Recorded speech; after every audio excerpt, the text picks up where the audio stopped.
বাজার এসে গেছে, বাজার।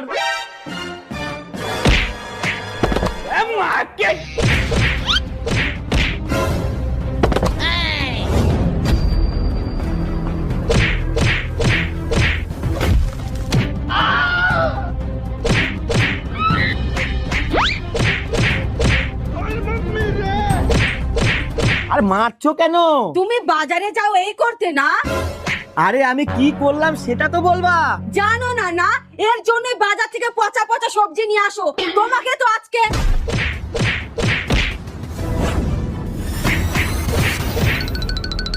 বৌমা, কি হয়েছে? কি মারছো কেন ওকে? এই যে চলে এসেছে। আমি বলছি দিদি, ওনার জন্যই কিন্তু তোর বর আশকারা পাচ্ছে। আমি আজকারা দিই তাই না? আচ্ছা আগে বলো তো কি হয়েছে? আপনার ছেলে বাজারে যাওয়ার পথে একটা মেয়েকে ক্যাডবেরি দিয়েছে, আবার চুমু